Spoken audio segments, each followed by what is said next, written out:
Amin, saudara. Ya.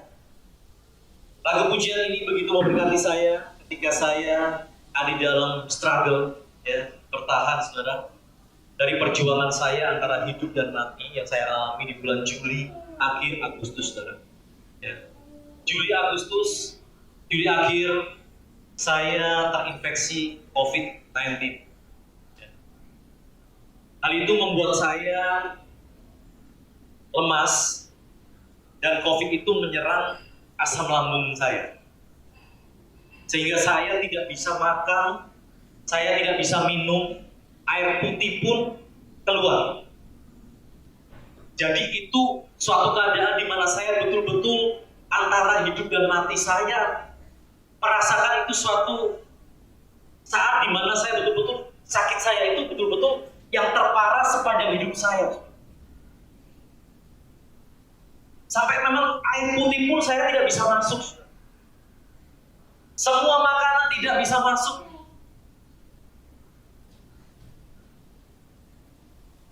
Di situ saya merasakan bahwa mungkin ini akhir hidup saya.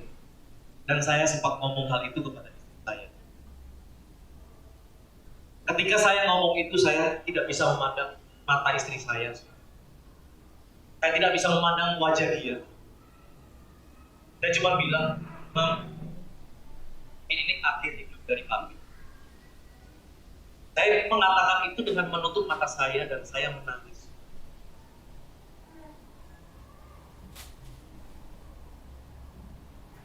Di saat seperti itu, Tuhan mengingatkan kepada saya. Di dalam pikiran saya, itu muncul ayat-ayat Alkitab, muncul firman Tuhan yang begitu kuat mendorong saya untuk berdoa. Saya memeluk istri saya memeluk dia erat-erat, saudara. Saya berdoa bersama-sama. Tuhan, kalau Tuhan maukan sembuhkan saya, Tuhan sembuhkan. Saya mencoba mengingatkan Tuhan mengenai doa-doa yang saya panjatkan setiap malam. Setiap malam kami selalu berdoa, Tuhan, berikan kami umur panjang, Tuhan. Anak-anak kami masih kecil. Kami ingin melihat mereka masuk masa remaja, masa pemuda, dewasa, bahkan masuk dalam masa perkawinan. Mereka akan ketemu dengan jodoh mereka. Jodoh yang Tuhan sudah persiapkan yang terbaik untuk mereka. Saya mencoba mengingatkan Tuhan mengenai doa-doa saya. Kami berdoa bersama-sama, kami menangis bersama-sama di hadapan Tuhan. Dan Tuhan mengingatkan satu ayat yang begitu powerful. Satu ayat ini begitu powerful, begitu kuat, menjadi rema, kekuatan bagi bapak saya juga, saudara, di dalam menghadapi kematian itu. Ayat itu ada di dalam Mazmur 118 ayat 17 dan 18. Saudara bisa buka bersama-sama di dalam Mazmur 118 ayat 17 dan 18.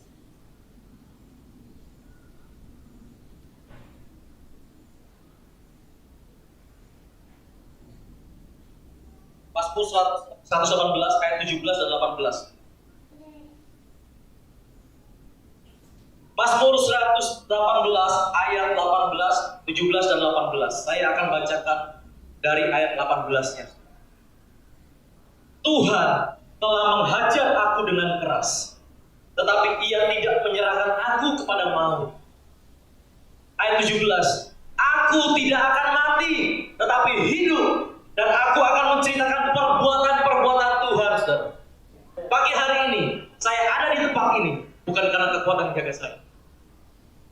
Saya ingin menceritakan perbuatan Tuhan yang ajaib dalam kehidupan saya, dalam kehidupan keluarga saya, bahwasanya Tuhan tidak pernah meninggalkan kami.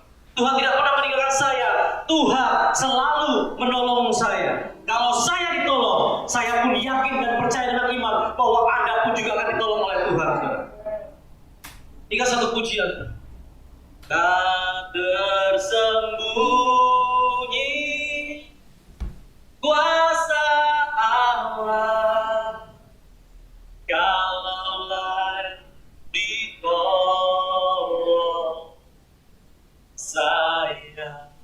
juga. Amin, saudara.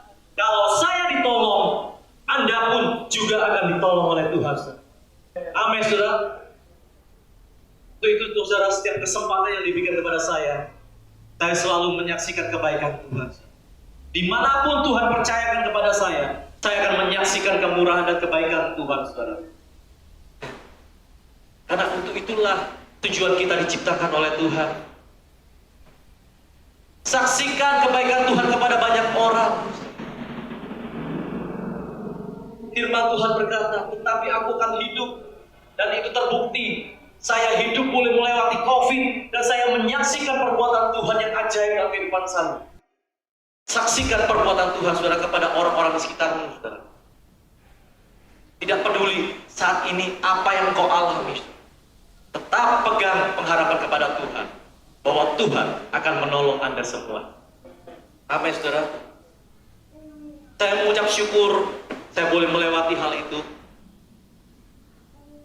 Suatu masa yang sangat-sangat luar biasa, saudara. Saya percaya bahwa Tuhan mengasihi saya. Tuhan juga mengasihi Anda semuanya, saudara. Tidak ada satu kerinduannya pun. Kerinduannya yang paling terbesar di dalam dunia ini, saudara, adalah apa, saudara? Dia tidak ingin sorga itu kosong. Dia tidak ingin sorga itu kosong tanpa kita semuanya. Dia ingin sorga itu diisi dengan kita semuanya, anak-anaknya, saudara. Amin, saudara.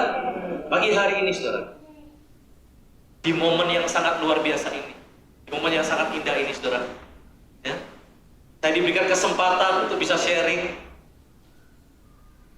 Tema gereja kita 2 bulan ini adalah look forward. Kita terus diingatkan, saudara. Kalau 2 bulan lalu kita sudah diajar mengenai living freedom, kita juga diingatkan mengenai nabi-nabi palsu, mengenai pengajaran-pengajaran palsu yang masuk di dalam gereja Tuhan. Kalau pengajaran palsu itu dari luar ke dalam, kita sudah punya temboknya, pembatasnya. Tapi bagaimana kalau pengajaran itu datangnya dari dalam gereja itu sendiri? Satu-satunya, kita harus terus memperkuat iman percaya kita dengan kebenaran firman Tuhan. Kita tidak bisa keluar dari jalurnya firman Tuhan ini, saudara. Kita harus ada terus di dalam trek kebenaran firman Tuhan, saudara. Firman Tuhan berkata, di akhir dunia ini, saudara, akan banyak pengajaran-pengajaran yang akan ombang-ambingkan iman percaya kita. Teori-teori, doktrin-doktrin yang akan menggoncangkan iman percaya kita. Kita akan dibengkokkan sedikit demi sedikit. Ketika bengkok itu sedikit demi sedikit, saudara, lama-lama dari garis lurus ini itu akan jauh, saudara. Saudara akan menjadi orang-orang yang terhilang. Kita terus diingatkan terus. Jangan pernah bosan-bosan, saudara, untuk terus mendengarkan kebenaran firman Tuhan. Belajar menyelidiki, merenungkan kebenaran firman Tuhan, saudara. Kita bersyukur, saudara. Saudara tertanam di gereja AFGF, saudara harus tertunduk. Saudara harus bersyukur, benar-benar bersyukur. Karena gereja kita selama 1 tahun, selama 4 tahun, sudah tahu jemaat ini mau dibawa kemana, ini sudah tahu, saudara. Saya ilustrasikan ketika Anda berpacaran, Anda mulai memilih pasangan hidup saudara. Saudara harus tahu mau dibawa kemana hubungan ini. Mau dibawa mana rumah tangga ini kalau saudara nanti masuk di dalam dunia pernikahan, saudara. Ketika Anda memilih untuk bertumbuh di gereja AFGF pun, Anda sudah tahu bahwa Anda sudah mengerti, Anda dewasa, bahwa kehidupan rohani Anda itu akan dibawa kemana. Sangat bersyukur saudara. Kita mempunyai tema 4 tahunan, kita mempunyai tema tahunan, kita mempunyai tema tiap 2 bulanan, saudara. Kita tahu bahwa jemaat ini dibawa secara tersistem. Dan itu membuat iman kita bertumbuh dengan baik, saudara. Pengajaran-pengajaran yang diberikan oleh hamba-hamba Tuhan, saudara. Hamba-hamba Tuhan AFGF sudah memiliki visi ke depan. Jemaat ini harus dibawa di dalam pengenalan yang benar. Makanya Anda harus terlibat di dalam camp grow, serve, and lead, saudara. Ya, discipleship journey. Kalau Anda cuma setiap minggu datang ke gereja, panasin bangku gereja, pulang tanpa Anda berbuat apa-apa, Anda tidak menggenapi amanat agung Tuhan Yesus. Matius 28 ayat 19 dan 20.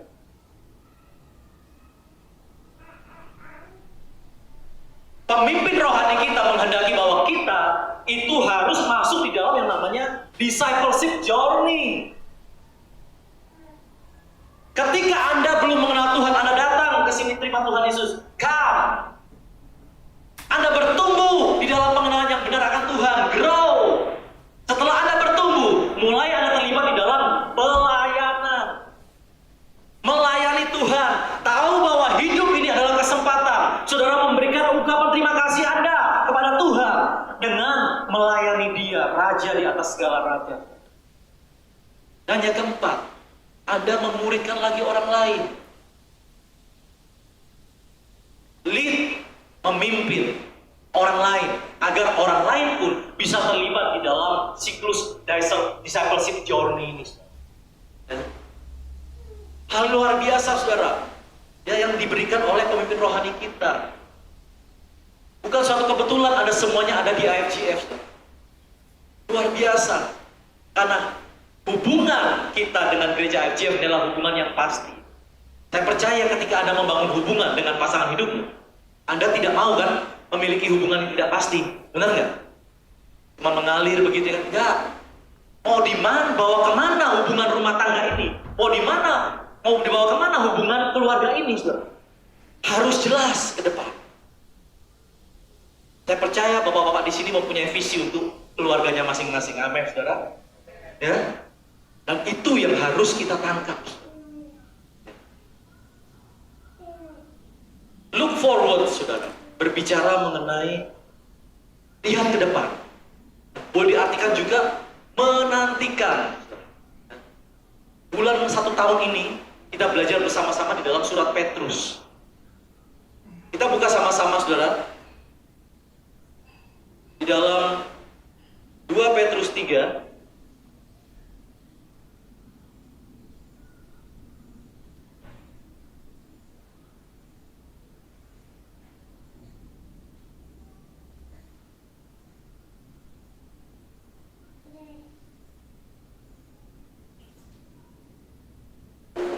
Kita buka sama-sama.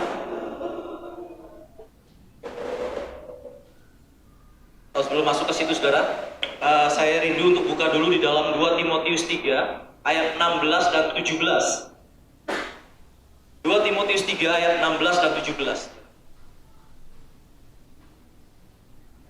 2 Timotius 3 ayat 16 dan 17. Ini menerangkan mengenai karakteristik dari firman Tuhan. Saudara, kalau mendengarkan firman Tuhan, empat karakter ini harus ada di dalam setiap penyampaian kebenaran firman. Ya. 2 Timotius 3 ayat 16 dan 17. Segala tulisan yang diilhamkan Allah memang bermanfaat untuk mengajar, untuk menyatakan kesalahan, untuk memperbaiki kelakuan, dan untuk mendidik orang dalam kebenaran. Dengan demikian, tiap-tiap manusia kepunyaan Allah diperlengkapi untuk perbuatan baik. Ya. Karakteristik dari firman Tuhan itu ada 4 ini, saudara. Yang pertama adalah untuk apa? Mengajar. Kita perlu diajar. Ada banyak orang yang tidak mau diajar. Tapi ketika kita menerima Tuhan Yesus, kita menjadi orang-orang yang mau diajar. Kita memiliki hati yang rendah hati, mau untuk diajar. Karena kita tahu bahwa pertumbuhan iman itu tidak bisa terjadi langsung tumbuh.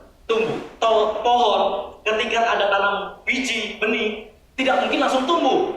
Perlu yang namanya proses. Anda perlu diajar, saudara. Yang kedua adalah menyatakan kesalahan. Karakteristik firman Tuhan yang kedua adalah menyatakan kesalahan.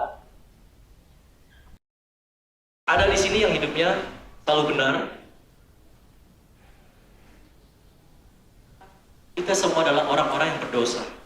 Benar, firman Tuhan mengatakan kita adalah orang-orang yang berdosa.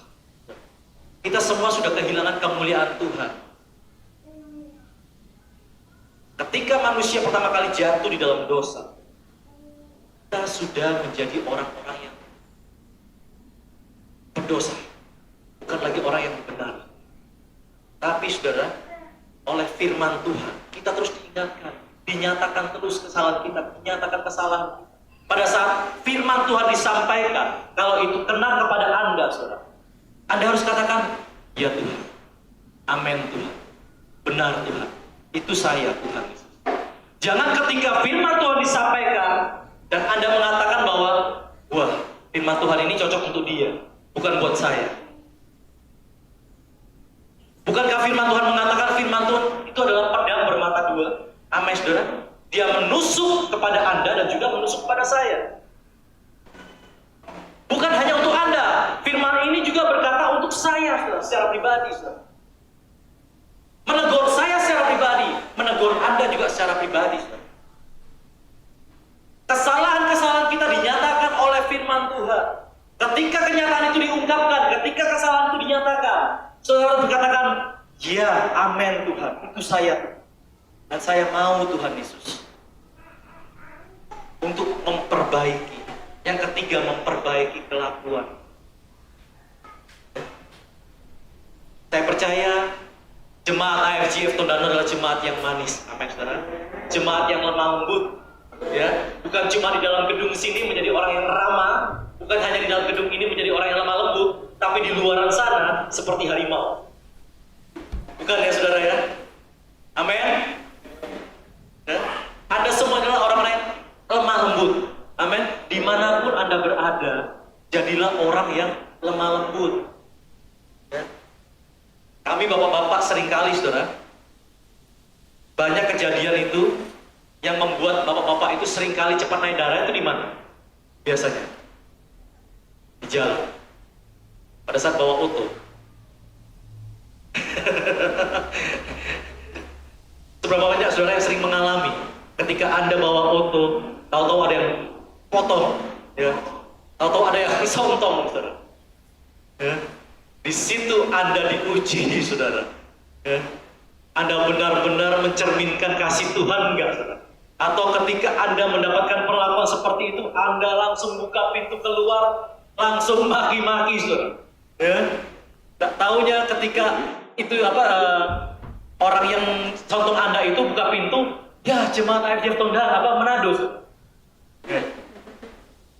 Anda sostel ya kan, marah-marah, ternyata begitu yang tabrak ini keluar pintu, buka pintu, ya jemaat AFGF Manado. Terus diperbaiki, saudara, kelakuan kita. Amin, saudara. Kita menjadi orang-orang yang hidup manis di hadapan Tuhan dan juga sesama. Amin, saudara. Ya. Yang keempat adalah mendidik orang di dalam jalan kebenaran. Kebenaran hanya satu. Kebenaran itu bukan berbicara mengenai apa, tapi kebenaran itu selalu berbicara mengenai siapa. Siapa itu kebenaran? Ya. Kebenaran yang kita tahu adalah satu-satunya adalah Tuhan Yesus. Amin, saudara. Yohanes 14 ayat 6 berkata, akulah jalan dan kebenaran dan hidup. Tuhan Yesus menyatakan dirinya sendiri adalah kebenaran. Nah, untuk tahu kebenaran gimana caranya, saudara? Baca firman Tuhan, saudara. Saudara tidak akan dapatkan kebenaran di tempat lain. Saudara akan dapatkan kebenaran selalu di dalam, kebenaran itu ada di dalam firman Tuhan. Bukan di tempat lain, tapi di dalam firman Tuhan, saudara. Nah, gimana Anda mau tahu kebenaran kalau firman Tuhan pun tidak pernah dibaca? Satu kali ada ilustrasi seorang pendeta diundang makan, ya, diundang makan di rumah seorang jemaat, ya kan, mereka makan, ya kan, enak, makan enak, ya kan. Setelah itu tuan rumah ini sibuk ya cuci piring yang bapaknya ke belakang, ya kan. Nah, ini pendeta ini melihat ada uang sekitar 5 juta, ya, itu cuman dibiarkan di meja. Nah, singkat cerita, saudara, selesai makan, pendetanya ini pulang. pendetanya nih pulang ke rumah, ya. Nah suami istri ini baru sadar, ternyata, wah, uangnya hilang. Nah, pada saat di situ di rumah makan itu, di rumah itu, yang makan malam bersama-sama cuma suami istri dengan pendeta. Suami istrinya saling tanya kan, kamu nggak lihat itu tadi uangnya di situ? Enggak. Mereka saling tanya kan, nggak tahu mengenai keberadaan uang itu. Mulailah keluar asumsi di dalam jemaat tersebut. Ya. Wah, ini pasti pendeta yang ambil uangnya. Pendeta yang ambil. Di situ dia memulai menyimpan akar. Gak senang lama-lama jadi benci sudah. Marah sudah. Dan tidak mau datang lagi beribadah. Satu saat mereka bertemu, ya, dalam satu itu pertemuan gak sengaja, ya, karena dia tak bisa menghindar ketemu, ya. Pendetanya tanya samperinnya kan, bro, kenapa kok nggak hadir, kok nggak pernah masuk gereja ibadah, ya kan? Si bapaknya ini mulai menceritakan, begini, pendeta, waktu Pak Pendeta makan di rumah, kami kehilangan uang. Oh, belum sempat dia jelaskan lagi, pendetanya langsung ngomong begini. Oh iya, waktu itu saya melihat uang itu cuma tergeletak begitu di meja. Jadi, saya taruh saya ambil uang itu, dan saya taruh di dalam Alkitab Anda. Ternyata suami istri itu tidak pernah membaca Alkitab selama ini. Dengan harapan bahwa pendeta itu berharap bahwa Alkitab itu dibaca. Betapa malunya saudara, jemaat itu saudara. Dia sudah salah sangka kepada pendeta. Saudara, dimanapun kita berada, Tuhan mengajarkan. Teknologi sudah sangat membantu kita. Amin saudara. Ya, saudara bisa download aplikasi Alkitab di dalam handphone Anda semuanya. Amin saudara. Dimanapun Anda berada, Anda bisa buka Alkitab. Dimanapun Anda berada, ada lagu-lagu pujian rohani. Dimanapun Anda berada, ada khotbah-khotbah di YouTube. Saudara bisa dengar. Ketika Anda menunggu pesawat, atau Anda menunggu antri di bank, Anda bisa membuka firman Tuhan. Menjalin hubungan yang intim dengan Tuhan, saudara. Karena disitulah kebenaran firman Tuhan akan dinyatakan di dalam hidup. Anda kalau mencari suara Tuhan, nggak perlu dari mimpi, nggak perlu tanya ke orang pintar. Suara Tuhan ya cuma ini, suara firman Tuhan. Suara Tuhan hanya ada di dalam firman Tuhan. Ketika Anda membaca firman Tuhan, merenungkan firman Tuhan, maka firman itu akan berbicara secara pribadi kepada Anda. Amin, saudara. Ya, kita maju lagi, saudara. 2 Petrus 3 ayat 1 sampai dengan 7, ya. Menantikan, look forward, saudara. Menantikan hari Tuhan. Hari Tuhan itu bisa terjadi kepada kita secara pribadi. Ya. Yang dikatakan mengenai hari baiknya kita, saudara. Tapi yang kedua, hari Tuhan itu bisa terjadi secara korporat, secara bersama-sama. Ya. Di dalam 2 Petrus ayat 3, pasal 3 ayat 1 sampai dengan 7, saudara. Saya bacakan. Saudara-saudara yang kekasih, ini sudah surat yang kedua yang kutulis kepadamu. Di dalam surat kedua itu, aku berusaha menghidupkan pengertian yang murni oleh peringatan-peringatan. Kita terus diingatkan oleh peringatan-peringatan, saudara. Jangan pernah jemu-jemu kalau saudara diingatkan. Hati-hati, ya. Ketika Anda berkendara, ada tanda peringatan hati-hati, ya hati-hati, saudara. Hati-hati, karena pasti di situ akan sering terjadi kecelakaan. Ya, hati-hati. Firman Tuhan berkata, ya peringatannya pengertian yang murni oleh peringatan-peringatan, supaya kamu mengingat akan perkataan yang dahulu telah diucapkan oleh nabi-nabi kudus, dan mengingat akan perintah Tuhan dan juru selamat yang telah disampaikan oleh rasul-rasulmu kepadamu. Tuhan terus berbicara sampai dengan saat ini, saudara. Kita sudah melewati tahun lalu. He speak, Tuhan berbicara. Kalau dulu dia berbicara dengan perantara nabi-nabi, sekarang Tuhan berbicara, saudara. Dengan perantaraan Roh Kudus. Tuhan berbicara mengenai kejadian yang kita alami, saudara. Yang terutama harus kamu ketahui ialah bahwa pada hari-hari zaman akhir akan tampil pengejek-pengejek dengan ejekan-ejekannya, yaitu orang-orang yang hidup menuruti hawa nafsunya, saudara. Ini yang Tuhan mau tekankan, peringatan-peringatan bahwa hari-hari akhir akan tampil pengejek, saudara. Kalau bulan lalu kita ingatkan adanya nabi-nabi palsu, pengajaran-pengajaran palsu, sekarang kita ingatkan bahwa akan tampil pengejek, saudara. Mungkin saudara sudah lama nggak dengar, betul nggak, saudara? Waktu kita masih sekolah minggu, kita sering dengar, Tuhan mau datang, Tuhan mau datang. Maranatha, haleluya, Tuhan datang dari surga, bangunlah segera, siapkan dirimu, Tuhan mau datanglah. Lagu sekolah minggu kita tuh sudah diingatkan, saudara. Dari zaman dulu, sudah zamannya opak kita, opak masih ada. Kita diingatkan bahwa akan tampil pengejek-pengejek. Tuhan mau datang. Tuhan mengingatkan kepada kita pagi hari ini, saudara. Jangan menjadi bilangan dari pengejek-pengejek itu. Jangan menjadi orang yang di dalam bilangan pengejek-pengejek itu yang mengatakan bahwa kapan Tuhan mau datang? Anda tidak jadi. Jangan. Tuhan mengingatkan kepada kita, jangan termasuk di dalam bilangan menjadi pengejek-pengejek.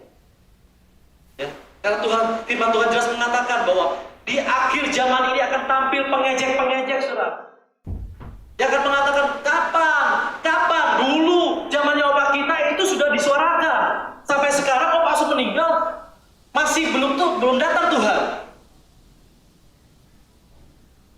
Tuhan mengingatkan pagi hari ini, pertama, jangan menjadi bilangan dari orang-orang pengejek. Jangan. Itu peringatan Tuhan yang pertama.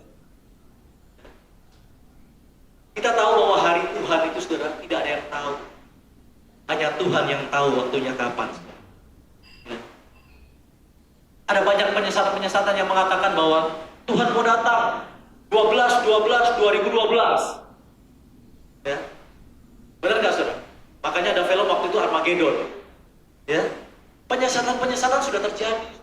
Nah sekarang pengejek-pengejek ini, saudara, akan muncul di akhir zaman ini. Tuhan katakan jangan jadi bilangan dari orang-orang pengejek itu, saudara. Kita harus mengerti bahwa Tuhan itu pasti datang. Amin, saudara. Amin, saudara. Saudara percaya bahwa Tuhan pasti datang untuk kedua kalinya? Ini harus saudara pahami bahwa ini adalah doktrin dari gereja, saudara. Ini doktrin kebenaran bahwa Tuhan akan datang kedua kali sebagai hakim untuk menghakimi umat manusia yang ada di muka bumi ini. Ya? Kita harus mengamini ini bahwa Tuhan akan datang untuk kedua kalinya.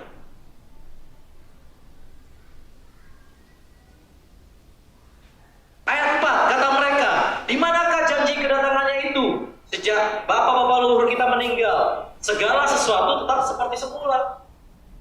Sama deh tuh, waktu zamannya opak, gak ada apa-apa, ya. Pada waktu dunia diciptakan, mereka sengaja tidak mau tahu bahwa oleh firman Allah, langit telah ada sejak dahulu, dan juga bumi yang berasal dari air dan oleh air, dan bahwa oleh air itu, bumi yang dahulu telah binasa, dimusnahkan oleh air bah. Tetapi oleh firman itu juga, langit dan bumi yang sekarang terpelihara dari api dan disimpan untuk hari penghakiman dan kebinasan orang fasik. Pada zaman Nabi Nuh, Tuhan menghukum bumi ini dengan air bah. Amin, saudara. Dan kita melihat janji Tuhan, yaitu pelangi. Habis ujian kita melihat pelangi. Itu merupakan tanda kasih Tuhan bahwa Tuhan tidak akan lagi menghukum dunia ini dengan air bah. Tetapi pada harinya Tuhan nanti, Tuhan akan menghukum muka bumi ini dengan api. Wah, ngeri, ya. Saudara, jangan takut, saudara. Saudara, jangan takut, saudara. Ini bukan cerita horor. Berita firman Tuhan itu adalah berita sukacita. Amin, saudara. Firman Tuhan berkata, pada saat sangkakala itu ditiup, saudara, maka kita adalah orang yang percaya. Itu kita akan diangkat. Kita akan diangkat di awan-awan menyongsong kedatangan Tuhan. Ya. Tidak usah takut, saudara. Tidak usah takut bahwa kita orang-orang yang percaya, kita orang yang dibenarkan oleh Tuhan, oleh Tuhan Yesus, ya. Kita orang yang diselamatkan. Kita akan diangkat di dalam awan-awan menyongsong kedatangan Tuhan Yesus yang kedua kali, saudara. Ini bukan berita horor, ini bukan berita ngeri, saudara. Bukan. Tapi ini berita kebenaran, berita sukacita buat kita semua orang-orang yang mendengar, yang mau mengamenkan firman Tuhan ini bahwa kita adalah orang yang benar, yang akan diangkat, saudara. Pada saat pengangkatan itu rapture, kita orang-orang yang percaya tidak lagi akan ada di bumi.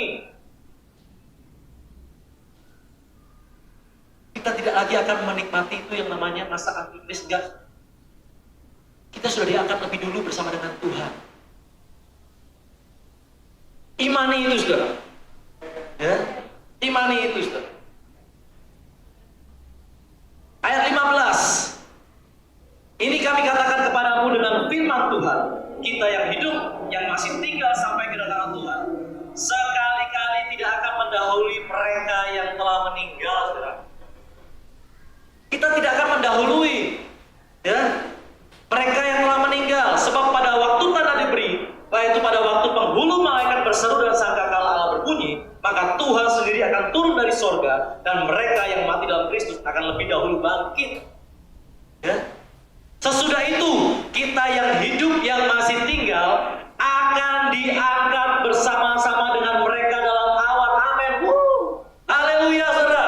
Kita akan diangkat bersama-sama dengan semua orang yang meninggal, menyongsong kedatangan Tuhan, saudara. Ya, menyongsong Tuhan di angkasa. Demikianlah kita akan selama-lamanya bersama-sama dengan Tuhan. Amin, saudara.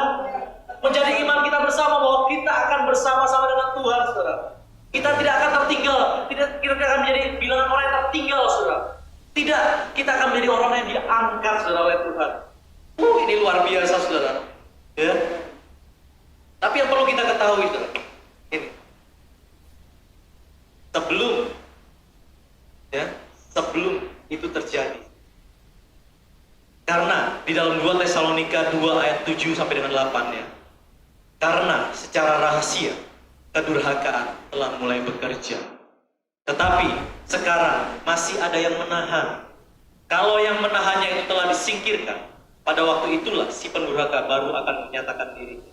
Tetapi Tuhan Yesus akan membunuhnya dengan nafas mulutnya dan akan memusnahkannya kalau ia datang kembali. Di akhir zaman ini, kejahatan itu sudah lebih lagi. Kalau Anda lihat berita di mana-mana, kejahatan itu sangat-sangat mengerikan. Seakan-akan itu mereka itu sudah sama, maaf, ya. Mereka sudah tidak lagi memiliki hati nurani. Mereka sudah boleh disamakan dengan yang namanya binatang. Kejahatan itu begitu luar biasa di akhir zaman ini. Kedurhakaan itu akan terjadi di mana-mana. Anak memberontak terhadap ayah orang tua, bahkan anak membunuh orang tua, orang tua membunuh anak, orang tua memperkosa anak, saudara dengan bersaudara saling bunuh. Semua kedurhakaan ini terjadi di mana-mana. Kembali kita diingatkan, saudara, pagi hari ini. Ada hal yang harus kita lakukan di masa-masa akhir zaman sekarang ini.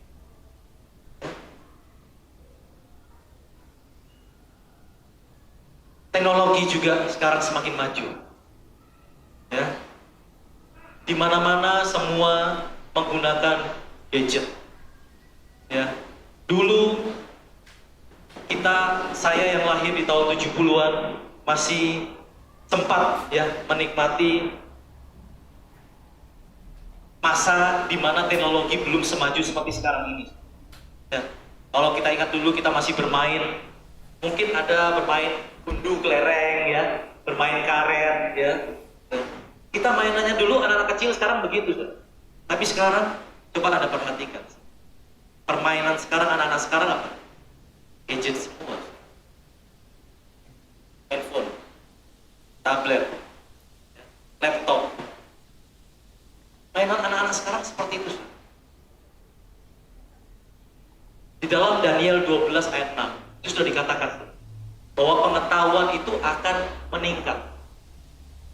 Nabi Daniel itu salah satu yang mendapatkan penglihatan mengenai hari kedatangan Tuhan juga. Dikatakan di dalam Daniel 12 ayat 6, pengetahuan itu akan meningkat. Pengetahuan itu yang mendasari dari teknologi, betul saudara? Ya, teknologi itu bisa maju karena pengetahuannya juga meningkat. Amin saudara? Ya. Nah, tapi pengetahuan ini seringkali dikatakan banyak orang yang tidak mau menerima pengetahuan teknologi. Kalau saudara sekarang melihat di dalam gereja sini aja saudara, mixer seperti ini, ya, komputer, laptop, ya, sound system seperti ini, itu semuanya adalah kemajuan teknologi. Benar nggak saudara? Teknologi membuat hidup kita itu menjadi nyaman. Teknologi membuat kita itu menjadi lebih enak hidupnya, membantu kehidupan kita. Benar nggak saudara? Ya, teknologi membantu, sangat-sangat membantu saudara. Nah, ada banyak ajaran di luar sana yang mengatakan bahwa teknologi itu sama dengan antikris. Pada saat waktu saya kecil, komputer itu pertama kali muncul, orang takut. Benar nggak saudara? Ya, katanya, komputer ini apa tandanya dari bilangan 666? Benar nggak saudara? Ya, sampai di Brussels sana, ya, menurut keterangan dari Pastor Abraham, di Brussels sana itu ada komputer yang begitu besar, sangat-sangat besar, yang bisa menampung 7 miliar data. Saudara. Waktu itu jumlah umat manusia ada 7 miliar. Saudara. Jadi semua data manusia itu bisa tertampung di dalam komputer yang besar itu. Saudara. Orang banyak ketakutan, saudara. Tapi sampai sekarang kita semua pakai komputer, betul nggak saudara? Benar? Ya. Barcode. Kalau saudara ke Indomaret, ke Alfamart, Anda akan menemukan semua barang punya barcode, betul nggak? Ya, saudara belanja harus di scan dulu, betul nggak? Nah, begitu pertama kali muncul, ya kan, berapa puluh tahun yang lalu juga, dikatakan bahwa barcode ini adalah lambang dari antikris 666. Memang betul saudara. Bagi Anda yang mengerti ya kan bahwa di dalam angka-angka itu kalau dijumlahkan di bagian 1, 2, 3 itu nilainya adalah 666 saudara. Tapi itu bukan antikris. Semuanya sekarang sudah pakai barcode. Betul nggak? Di mana-mana pakai barcode. Nah, yang terakhir saudara, kita dihebohkan sekitar 1 bulan yang lalu itu mengenai apa? Chip. Ya. Chip yang ditanam di tangan sini, pergelangan tangan. Ya. Dan di Indonesia ternyata sudah dijual, saudara, chip itu, saudara. Dan orang Indonesia pun sudah ada yang pakai. Itu teknologi. Ya. Semua data Anda, data bank, data aset Anda, data kesehatan Anda, ya, data apa semuanya itu ada di dalam chip tersebut, saudara. Ya. Ini baru 0,sekian% saudara yang menggunakan chip. Ada banyak juga orang yang menolak. Tapi kita semua nggak tahu kedepannya bagaimana. Apakah 10 tahun kemudian kita semua sudah pakai chip semua ya? Jangan-jangan. Sekali lagi saya mau katakan di sini bahwa teknologi itu bukan antikris, tetapi antikris akan memakai teknologi untuk menunjukkan kuasanya. Itu yang kita harus mengerti. Itu yang harus kita paham bahwa antikris akan memakai teknologi untuk satu tujuan, one direction, satu arah. Karena pada saat antikris itu akan dilepaskan, ya, semua orang itu harus menyembah kepada antikris tersebut. Nah, dia akan menggunakan teknologi ini supaya semua anak-anak Tuhan, orang-orang yang tidak mengenal Tuhan, itu dibuat untuk menyembah dia, si antikris ini. Nah, itu yang harus Anda pahami. Kita tidak bisa menolak keberadaan teknologi. Kita semuanya memakai teknologi sampai dengan saat ini. Banyak orang yang menolak mungkin saat ini, tapi suatu saat Antikris akan memakai teknologi untuk menunjukkan tariknya, agar semua orang-orang tidak percaya kepada Tuhan itu menyembah Dia. Ya. Nah, apa yang harus kita lakukan, saudara? Kalau saudara, waduh ngeri ya, membayangkan hal itu ke depannya itu ngeri ya kan, seperti itu. Jangan, ini berita sukacita, ya. Makanya kita perlu terus diingatkan, apa yang harus kita lakukan.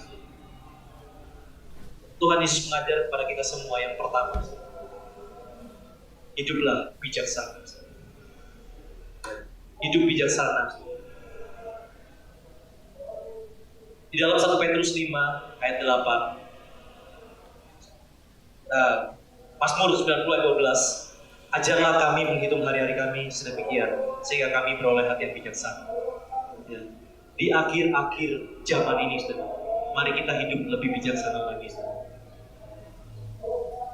Kalau saudara menyadari bahwa setiap kesempatan, setiap waktu, setiap nafas, setiap kekuatan, setiap semua yang Tuhan berikan bagi kita itu semuanya dari Tuhan.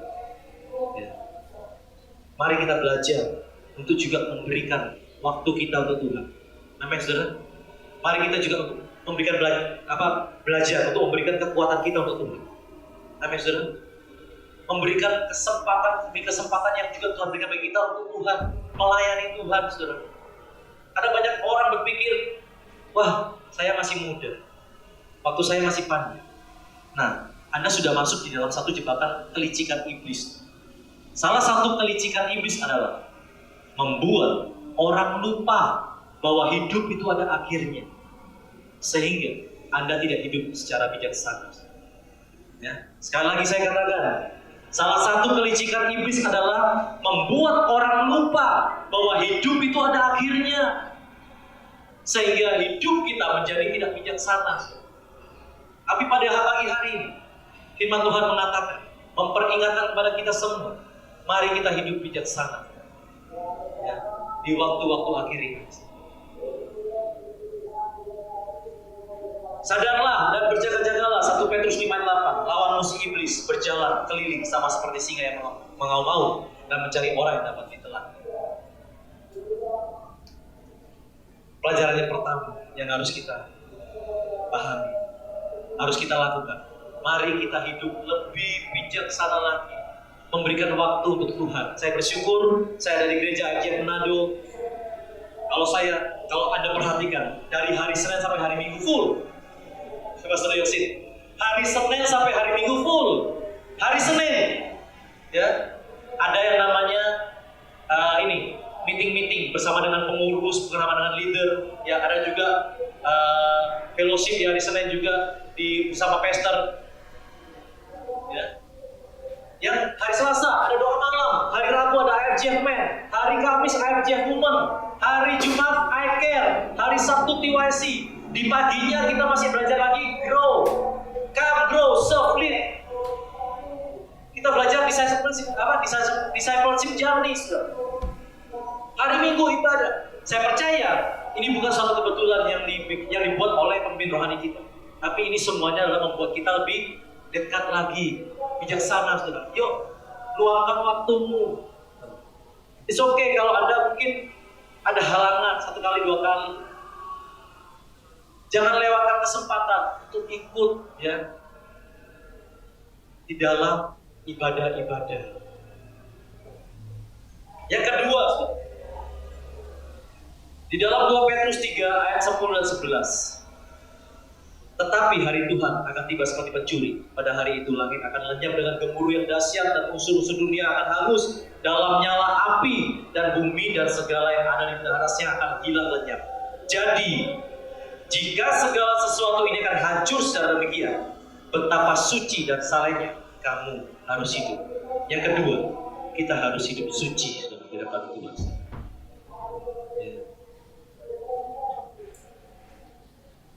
Seringkali secara nggak sadar, hati dan pikiran kita itu sudah dimasuki oleh sampah-sampah dari sekitar keliling kita.